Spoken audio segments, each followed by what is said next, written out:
스페인의 왕은 음식을 제대로 씹지 못했습니다. 어릴 때부터 몸이 약했고 말도 늦었고 걷는 것도 늦었습니다.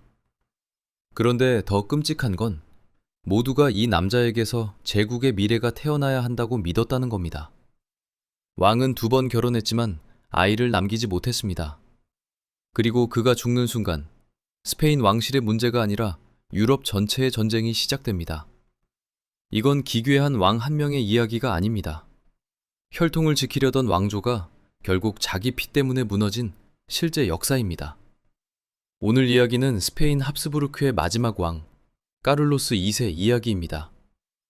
1661년, 마드리드 궁정은 안도의 숨을 쉬었을 겁니다. 마침내 남자 후계자가 태어났기 때문입니다. 이 아이는 그냥 왕자가 아니었습니다. 스페인 제국의 미래였고 왕조가 계속 이어질 수 있느냐를 결정할 존재였습니다. 궁정은 이 아이의 탄생을 반겼지만 시간이 지날수록 기쁨보다 불안이 커지기 시작합니다. 까를로스 2세의 아버지는 펠리페 4세였습니다.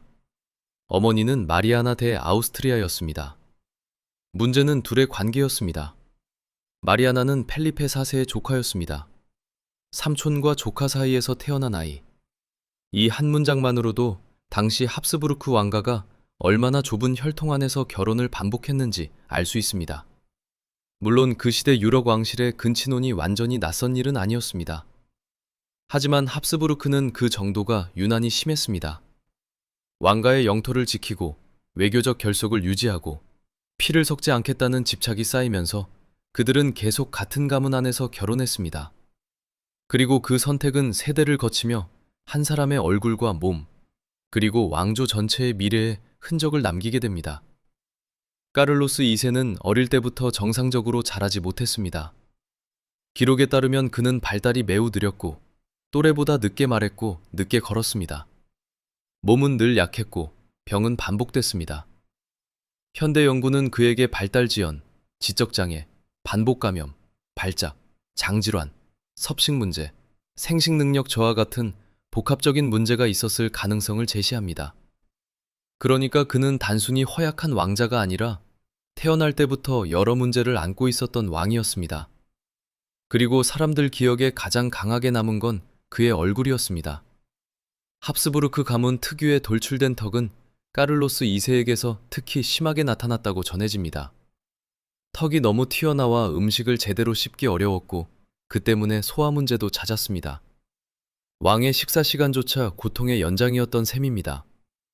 유럽 최강 왕가의 후계자가 식탁에서조차 편하지 못했다는 사실은 그 자체로 이 왕조가 어떤 상태에 이르렀는지를 보여줍니다. 훗날 사람들은 그를 마법에 걸린 자라고 불렀습니다. 하지만 오늘 우리가 보기에는 저주가 아니라 질병입니다.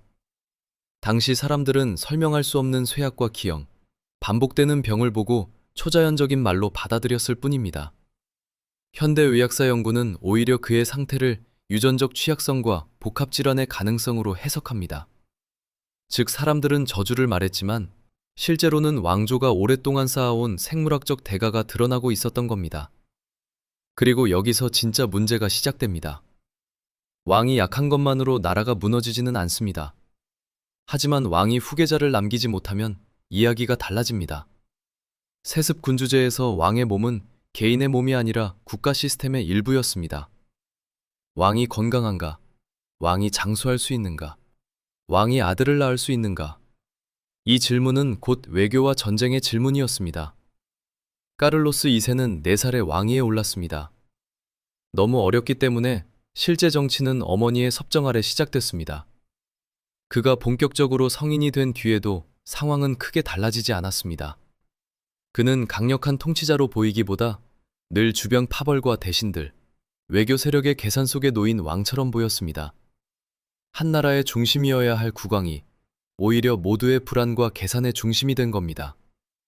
그런데 진짜로 궁정을 압박한 건 그의 건강만이 아니었습니다. 후계자 문제였습니다. 까를로스 2세는 2번 결혼했습니다. 첫 번째 왕비는 프랑스 출신의 마리 루이즈 도를레앙이었습니다. 이 결혼은 사랑보다 정치에 가까웠습니다. 프랑스와 스페인 두 강대국의 이해관계가 걸려 있었고 왕비가 짊어진 가장 큰 임무는 단 하나였습니다. 아들을 낳는 것. 하지만 아이는 태어나지 않았습니다. 시간이 흐를수록 궁정의 시선은 더 차가워졌을 겁니다. 당시에는 흔히 아이가 생기지 않으면 왕비에게 책임을 돌렸습니다. 하지만 오늘 남아있는 기록과 연구를 보면 문제는 훨씬 더 복잡했습니다. 까를로스 2세 본인의 건강 상태가 워낙 심각했기 때문에 생식 능력 자체에 큰 문제가 있었을 가능성이 큽니다. 결국 왕조의 미래는 그의 침실에서 멈춰서기 시작한 셈입니다. 첫 번째 결혼이 끝난 뒤 그는 다시 결혼합니다. 두 번째 왕비는 마리아 안나 폰 노이부르크였습니다. 목적은 똑같았습니다. 어떻게든 후계자를 얻는 것. 하지만 결과도 같았습니다. 두 번째 결혼에서도 아이는 태어나지 않았습니다. 이쯤 되면 궁정은 왕의 건강을 걱정하는 단계가 아닙니다. 사람들은 이미 왕이 죽은 뒤 누가 스페인 왕위를 차지할지를 계산하기 시작합니다. 왜냐하면 스페인 왕위는 그냥 왕관 하나가 아니었기 때문입니다. 스페인 본토만 걸린 문제가 아니었습니다. 유럽 여러 영토와 식민제국 그리고 세력 균형 전체가 이 왕자와 연결돼 있었습니다. 스페인 왕이 아들 없이 죽는다는 건 곧 유럽 전체가 그 빈자리를 두고 움직이게 된다는 뜻이었습니다. 여기서 까를로스 2세 이야기가 단순한 개인 비극을 넘어갑니다. 2009년 발표된 연구는 스페인 합스부르크 왕가의 반복적 근친혼이 높은 유아 사망률과 심각한 건강 문제에 영향을 주었을 가능성이 크다고 봤습니다. 이 연구에서 까를로스 2세의 근교 계수는 0.254로 제시됩니다. 매우 높은 수치입니다. 쉽게 말해 그는 불운한 예외가 아니라 왕조가 오랫동안 유지해온 혼인 전략이 마지막에 만들어낸 결과에 가까웠습니다. 합스부르크는 혈통을 지키려 했습니다.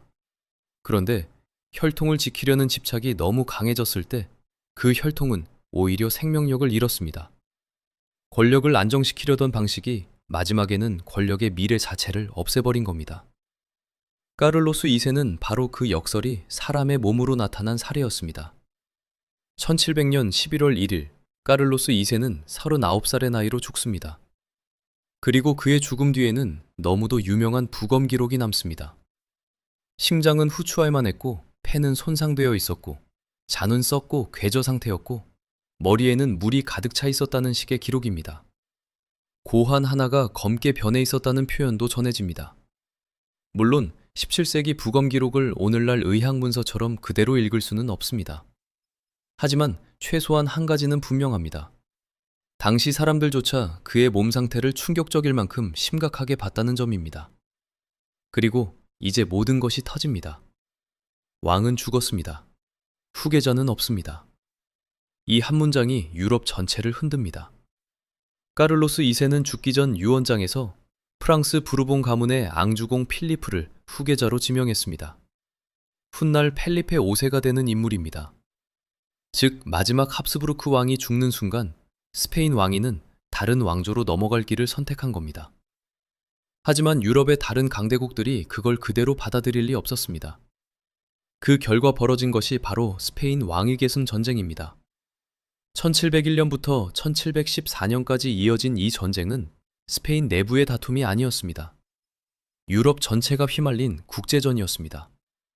한 왕이 아이를 남기지 못한 결과가 대륙 전체를 불태운 셈입니다. 왕의 몸 하나가 결국 유럽 질서 전체를 흔든 겁니다. 전쟁은 결국 부르봉 왕조의 승계로 정리됩니다. 하지만 스페인은 많은 유럽 영토를 잃습니다. 그리고 그 순간 스페인 합스부르크 왕조는 완전히 막을 내립니다. 결국 까를로스 2세의 삶은 개인의 병약함으로 끝나는 이야기가 아닙니다. 그의 몸에는 왕조의 오랜 선택과 제국의 마지막 대가가 함께 쌓여 있었습니다. 까를로스 2세의 이야기는 자극적입니다. 병든 몸, 기괴한 얼굴, 충격적인 부검 기록, 후계자 없는 죽음. 하지만 진짜로 무서운 건 겉모습이 아닙니다. 진짜로 무서운 건 이 모든 게 어느 날 갑자기 벌어진 일이 아니라는 점입니다. 한 왕조는 너무 오랫동안 같은 방식으로 권력을 지키려 했습니다. 그리고 그 결과 마지막에는 왕좌를 이어갈 아이조차 남기지 못했습니다. 그래서 까를로스 2세는 단지 병약한 왕이 아닙니다.